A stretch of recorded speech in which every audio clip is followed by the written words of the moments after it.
All right, this is We the People News. One more time at it. All right, never look straight forward. Always look around you. Be able to protect yourself by any means necessary. So use your Second Amendment. Arm yourself with knowledge so you can do that. Okay. All right. I'm not an attorney. Not giving legal advice. Educational purposes only. Okay. This is hearsay. Okay. I have not read the documents. However, it's interesting events going on here recently. So allegedly, Congress is trying to create a Second Amendment, which the 22nd Amendment, or sorry, the 28th Amendment, all right? But they've been talking about this for a couple of years, but not in this particular way. It was actually creating more against the Second Amendment, which Congress could not do. So if anybody tells you Congress could do it, they can't.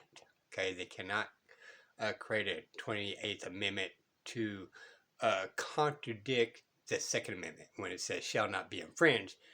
That's basically telling Congress, well, you cannot go create another one and say, hey, 28th Amendment says you cannot bear arms.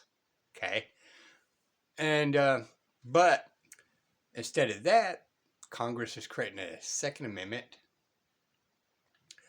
to, if there's a major event that happened, like at the White House or something like that, a bunch of congressmen passes away, well, then they're trying to do a instantaneously get the governor of the state of the congressmen or women to really put someone in office that in their state that was what governor decides to do. Well, that's a violation of our rights of having a special hearing to have a special election. Okay. Now I call this a coup,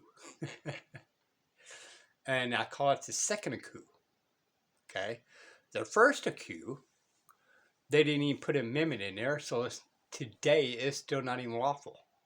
We're supposed to have 11,000 congressmen and women. The Constitution still stands as fact and law in writing. All right. Every 30,000, there must be a congressman. Okay? Every 30,000 people, there must be a congressman. That way you can get in touch with your representatives for educational purposes. If I want to petition my redress of my grievance in writing, well, I send it to my representatives. Okay? Well, out of 30,000, there may be 1,000 people would do that. And with our ignorance of the law nowadays, there may be two, me and you. All right? But that's the whole general purpose, is so we can easily get in contact with our representatives. They decided we're going to bypass the Constitution and we're going to stop at 436. Well, they didn't have that authority at all. Okay, that's a violation of our constitutional rights of having a representative with 30,000 people for me to easily get to and easily, what? Petition my redress and grievance in writing and put it in his hand or her hand.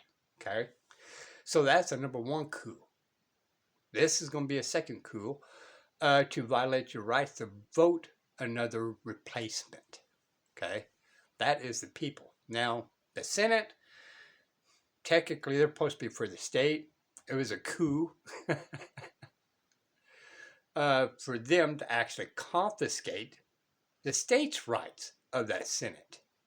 Okay, so you got a coup the first time of not having 11,000 men and women congressmen. Right? Then your second coup was your state representative, which is your Senate. Okay? It's not for the people. Right? So they actually confiscated the state's rights. And they're not allowed to do that. Right? And now they want to turn around and say, hey, we're going to take it out of the voters' hands, even though we may cause the destruction. We want to make sure when we cause this or not, right? We want to get somebody in there quickly by the state governor, which violates your rights to get the man or woman in Congress that represent you in there. Okay? And what? Biden Kahama did a coup. Right? Not Obama. Biden. Right? But they could have impeached him long way before now. Okay?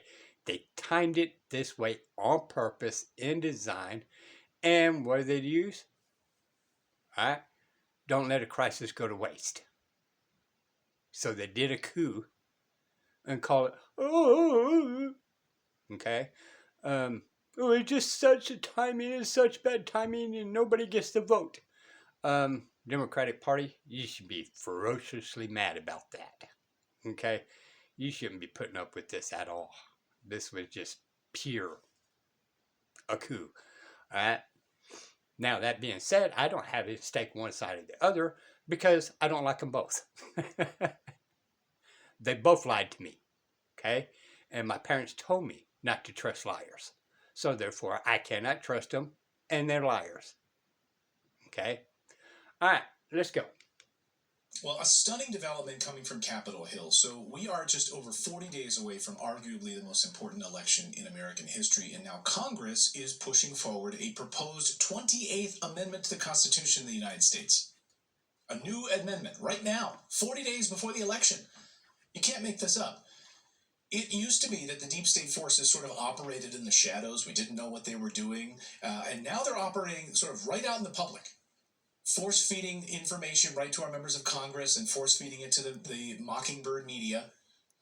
Congress is openly telling us right now that they are prepping for a mass casualty event in Washington, D.C. Yes, mass assassinations of our members of Congress. I'm talking over 100 members of Congress killed in a single event. They're preparing for it, according to the Washington Post, and now confirmed by Politico. A bipartisan group of congressmen are suddenly concerned about the nation's preparedness for a catastrophic event. They're rolling out a plan for the 28th Amendment, called the Continuity Amendment. Continuity of Government Amendment. So get this. They would allow members of Congress to be rapidly replaced in the event that 100 or more of them are suddenly killed. Because when you see these headlines from like the Washington Post and you read these stories from Politico, I want all of you to like go a layer deeper. Like, what's the real goal here?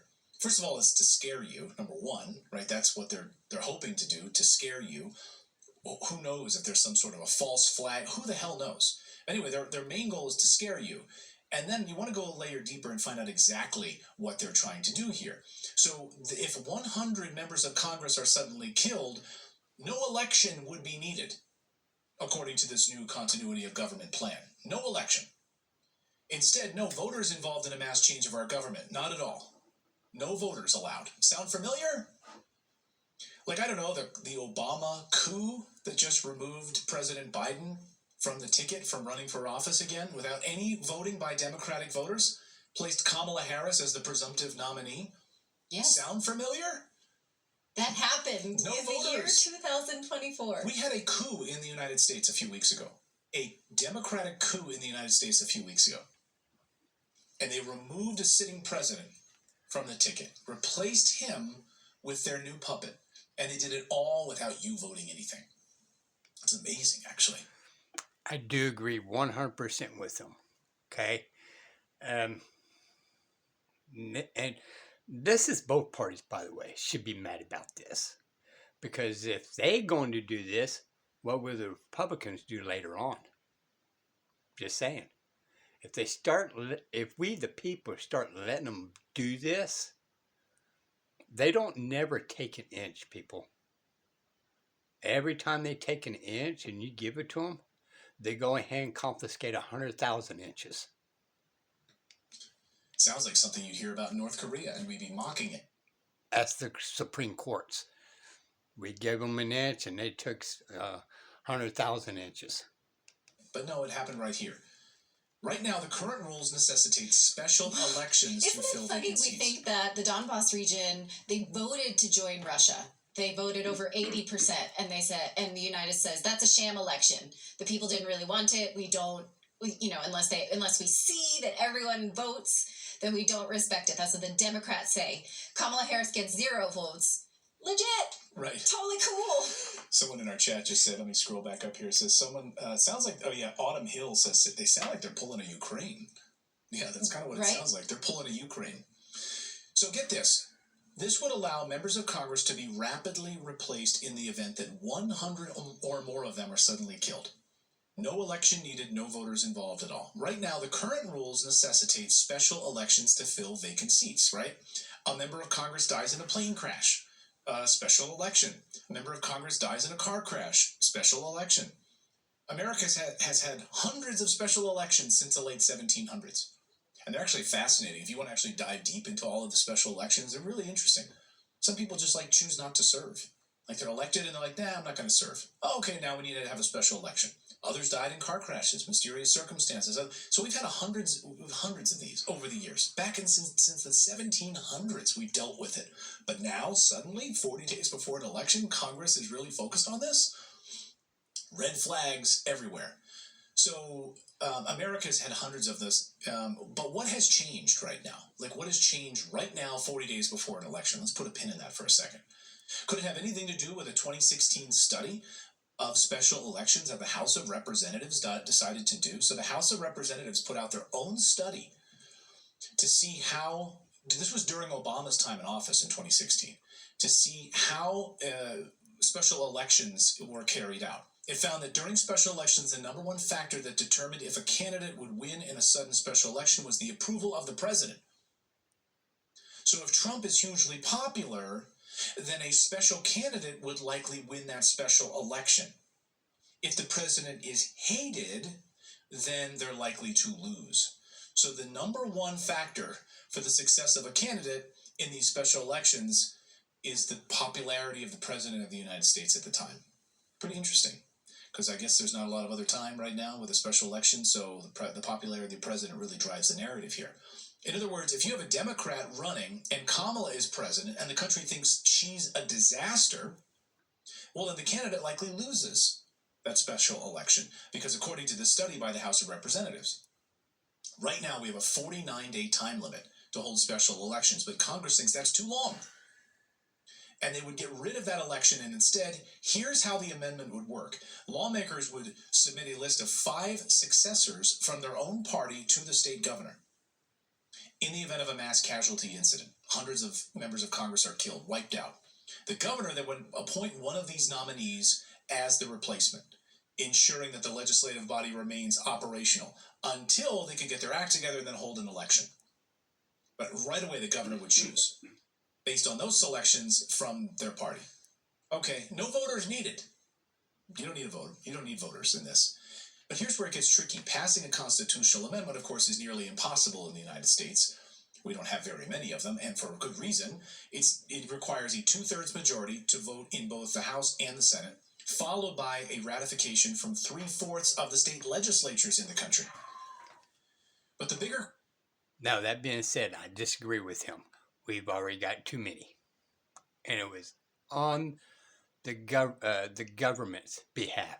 It wasn't never for the people's behalf, if you sit and think about it.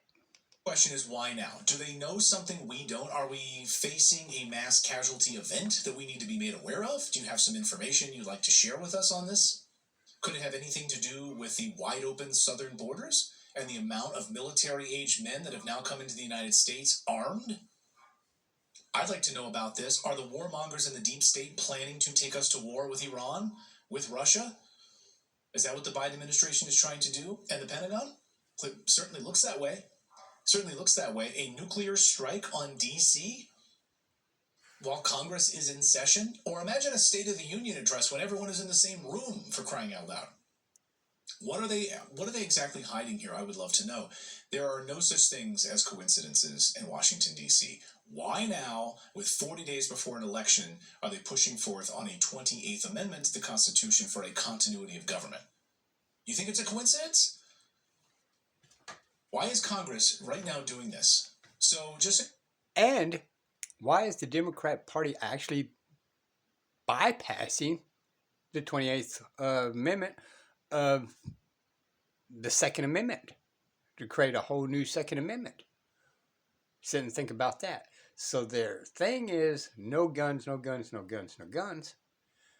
And they're trying to push this 28th Amendment. Then all of a sudden, they pop this in. And so the guns are not important anymore. Sit and think about that, people. you understand, over the past 15 years, we've seen a number of close calls. AOC, terrified for her life. She was the... By the way, there's Republicans involved in that as well. It's just way it's standing now. January 6th, remember AOC? She almost thought she was going to get killed. She was not even in the building. She was in a totally other building, but she was terrified. In a building down the street. We've seen shootings. We've seen train crashes, right? We've seen all sorts of different things. We've seen 2017, a gunman opened fire at a GOP baseball practice, nearly killing House Minority Whip Steve Scalise. Lawmakers are concerned that illegal guns are coming across the southern border in the hands of gang members that could lead to a mass casualty event. But all of this is moot, right? Because right now, our continuity of government protocols in the event of a national emergency take the power away from Congress, and the president has to put it into this guy's hands. This guy right here is, let me see if I can get my images up here. Next image. Find the next image. Sorry, I can't help you. I'm sitting over here. It's not going to show the image, but listen carefully what he's saying about this part, because I didn't know about it either as well until I seen this. Again, he's hearsay. I have not researched it, so take it as well. I'm trying. All right. No, that's the wrong one. Next image. Oh, well, we'll get the images up later. But anyway, this is Gregory Gallo, a name you guys should all learn. Here he is. He is the commander of NORAD and NORTHCOM, which means that in a continuity of government scenario where national security is at risk, he becomes our leader. The head of NORAD becomes our leader. He basically... All right, people. This is actually very important. Okay? We've seen attempted things on presidents here and there, and, allegedly a lot on Trump here lately. But sit and think about that for a minute. Some foreigner is going to come and take the president's place. And you don't think that's going to be a one rule order thing? Becomes the acting head of government. He calls the shots. Not Tim Walz, not J.D. Vance. The head of NORAD becomes our leader in the case of a catastrophic event and an invasion of our country. NORAD even boasts about it on their own Twitter feed, talking about how, that's what NORAD does. Enables continuity of government operations. And he's in Washington right now having meetings about continuity of government. Okay? It's all interesting timing, isn't it? That's the law. So if Biden dies or resigns, and Kamala Harris becomes president, but not if there's an invasion of the United States. Under the law, General George Gallo becomes our leader. So the timing of this 28th Amendment proposal on the cusp of a major election right now raises some... And I'm kind of curious where at in the Constitution, since it's the law of the land, where did we give them that authority that actually violates the people's rights? And they say they represent us. Well, if there's a law out there, how are they representing us? Serious eyebrows. And I'd love to hear your thoughts on this in the comments below, what you guys think about this. Let us know. Yes, that is extremely troubling, I would say. I'm struck by the timing of it. I mean, what do you guys think in the comments here? Is it The Washington Post breaks this story. By the way, the Washington Post is a mouthpiece of the CIA and the FBI. We've had whistleblowers from both of those organizations on our show telling us that when they want to leak stories to America, where do they go?